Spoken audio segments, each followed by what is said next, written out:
తాకట్లో ఉన్న మీ బంగారాన్ని విడిపించి ఆ రోజు ఆన్లైన్ రేటుకి కొంటాం. Sharma gold company. నమస్తే శ్రవంతి గారు. నమస్తే అమ్మా.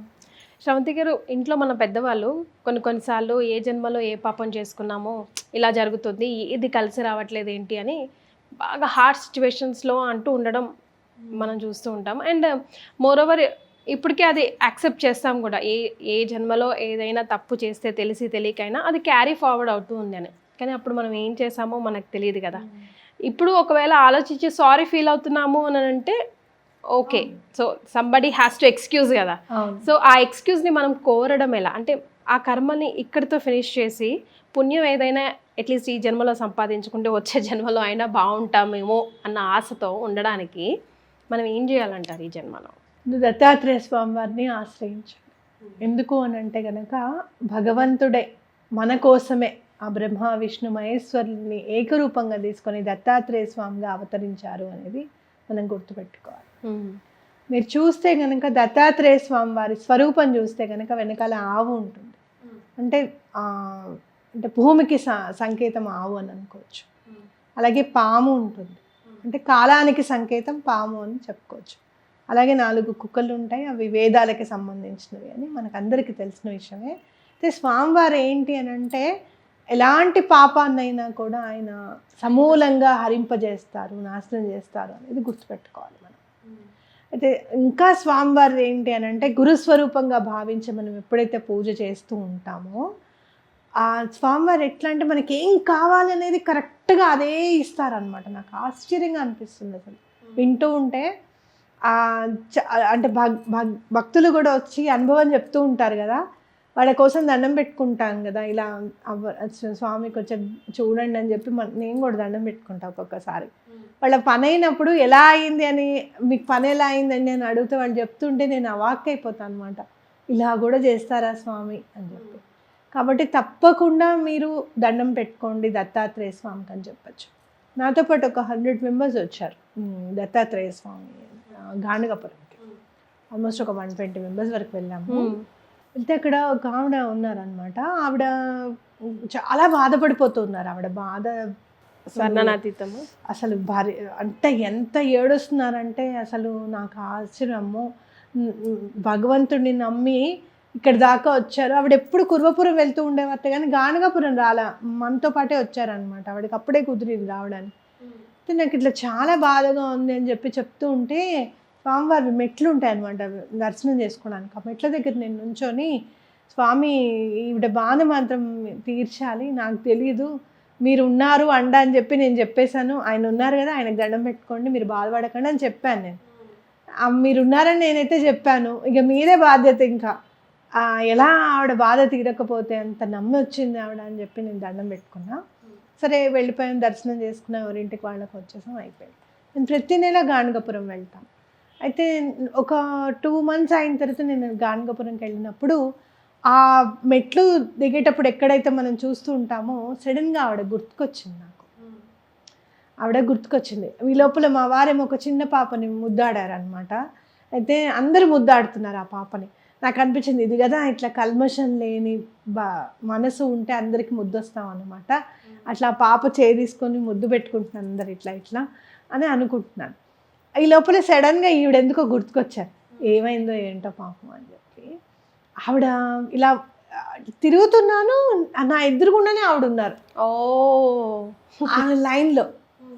ఆ శ్రవంతి గారు మీరు వచ్చారా అని అంటే, అవును మీరు వచ్చారు, ఇప్పుడే మీ గురించి అనుకుంటున్నానంటే ఆవిడ వెంటనే నా చేయి తీసుకొని ఇలా ముద్దు పెట్టుకున్నారు. నా ప్రాబ్లం సాల్వ్ అయిపోయిందండి. ఓ మై గాడ్, అసలు నిజంగా ఎంత ఆశ్చర్యం అనిపించిందంటే నాకు. ఒకటి గుర్తుపెట్టుకోండి, ఏమని, క్రితం జన్మలో ఏదైనా పాపం చేస్తే గనక దత్తాత్రేయ స్వామి వారిని మీరు కనుక ఆరాధిస్తే, ఆయనను గట్టిగా ఆయన కాళ్ళు పట్టుకుంటే ఆ పాపాన్ని కూడా సమూలంగా నాశనం చేసి మన జీవితంలో ఏదైతే మిరకిల్స్ లేవో, అసలు మనకు అదృష్టం లేదో అది బ్రహ్మ చేత ఆయన కూర్చోబెట్టి రాయిస్తారు. అది గుర్తుపెట్టుకోవాలి మనం ఫస్ట్. అంత గట్టిగా శరణాగతి అవ్వాల్సిందే. సర్వస్య శరణాగతి అవుతే గనక ఎటువంటి పరిస్థితుల్లోనూ ఆయన మనకి పనిచేసి పెడతారు. అసలు ఆయన అనుగ్రహం అనేది చవి చూడాల్సిందే కానీ మనం చెప్పడానికి రాదనమాట అసలు ఇంకా. కాబట్టి అది గట్టిగా నమ్మి ఆయనకు దండం పెట్టుకోవడం అనేది, ఆయన చక్కగా ఆయన ఫోటో పెట్టుకోవడం అనేది, ఆయన అసలు అవతారాలు ఏంటి, ఇన్కార్నేషన్స్ ఏంటి, భూమి మీద ఆయన శ్రీపాద శ్రీవల్లభులుగా ఎక్కడ పుట్టారు, నృసింహ సరస్వతిగా ఎందుకు పుట్టారు, అలాగే తర్వాత అక్కల్కోట్ మహారాజ్ గారు ఎవరు, వాసుదేవానంద సరస్వతి గారు ఎవరు, మాణిక్య ప్రభు ఎవరు, ఇలా అన్నీ మనం చూస్తే కనుక గజానన్ మహారాజ్ ఎవరు, అసలు ప్రతి ఒక్క సక్సెస్ దాంట్లో ఎవరో ఒకళ్ళ గురువు ఉండి వాళ్ళని ముందుకు తీసుకెళ్లారని మనకు అర్థమవుతుంది అనమాట. కాబట్టి దత్తాత్రేయ స్వామి వారిని పూజిస్తే ఎలాంటి పాపాలైనా సమూలంగా నాశనం చేయబడతాయి అనేది గుర్తుపెట్టుకోవాలి మనం. అంటే మనకు ఒకసారి ఒకరితో కనెక్షన్ ఏర్పడాలండి. అది ఎవరైనా సరే, మనుషులైనా, దైవమైనా, నేచర్ అయినా, ఏదైనా. వన్స్ ఆ కనెక్షన్ ఏర్పడింది అనుకోండి, ఆ తర్వాత ఎవరైనా చెప్పినా మనకు అసలు అది ఏది ఎక్కదు, అంత పైనుంచో కింద నుంచో వెళ్ళిపోతూ ఉంటాయి. ఆ కనెక్షన్ ఏర్పరచుకోవాలంటే మనం ఏం చేయాలి? ముందు స్వామివారిని మీరు గురుచరిత్ర చదవడం స్టార్ట్ చేయండి. స్టార్ట్ చేసిన తర్వాత శ్రీపాద శ్రీవల్లభుల చరితామృతం ఉంటుంది, అది స్టార్ట్ చేయండి. నెమ్మదిగా ఈ రెండు చదివితే అసలు స్వామివారి మీద భక్తి అనేది కలుగుతుంది అనమాట. అలాగే సిద్ధమంగళ స్తోత్రం, దత్తస్తవం ఉంటుంది. దత్తస్తవం అయితే ఎంతమందికి ఈవెన్ మెడికల్ సీట్లు ఇప్పించిందో. నా క్లయింట్ ఉన్నారు ఒకళ్ళు, వాళ్ళకి ఇది ఎంత మిరకిలో చూడండి. ఆ దత్తస్తవము ఎంత మిరకిల్ అని అంటే, అమ్మాయికి నీట్ ఎగ్జామ్లో అమ్మాయి క్వాలిఫై అయింది.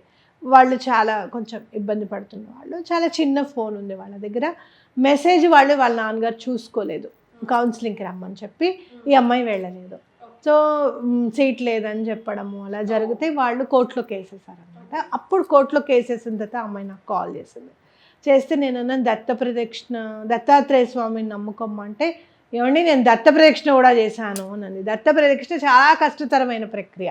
దత్త ప్రదక్షిణ చేసిన తర్వాత సీటు కాలేదా, ఇంకా ఏం తెలియలేదా, అవునా ఇలా కూడా జరుగుతుందా అని నేను అనుకొని నేనేం చెప్పానంటే, ఇట్లా కాదమ్మా, ఒక పని చెయ్యి, స్వామివారిది దత్తస్తవం ఉంటుంది, అది 9 సార్లు చదువు.